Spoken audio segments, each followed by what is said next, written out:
je suis psychologue clinicienne et psychothérapeute et je travaille avec les migrants depuis de très nombreuses années maintenant.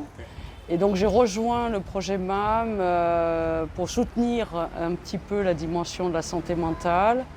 En tout cas, l'inclure, la comprendre comme étant une des composantes qui doit être prise en compte dans le parcours migratoire.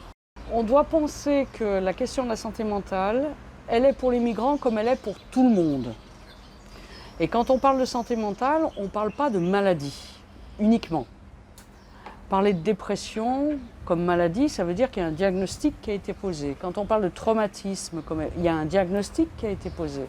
Et que là, on n'en est pas là. On en est dans des événements de vie qui, comme pour tout le monde, fait qu'il y a des moments où ça va, on a la pêche, on a l'énergie, et puis il y a d'autres moments où quand même on se sent très abattu à l'intérieur. On sent que les émotions, elles sont toujours un peu basses, qu'on n'arrive plus à réfléchir comme il faut, qu'on n'a plus envie de faire des choses, on n'a plus envie de voir du monde. Ça, tout le monde le traverse. Quand ça dure un peu longtemps, c'est là qu'on peut s'inquiéter et que peut-être la personne a besoin de soutien. Donc la question, c'est aussi de quel type de soutien.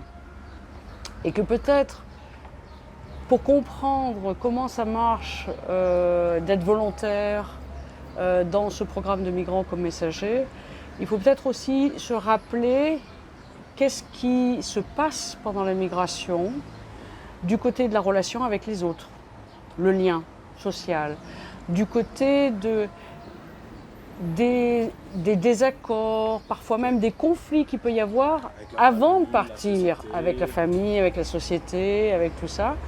Et que tout ça, ça a une influence sur la décision.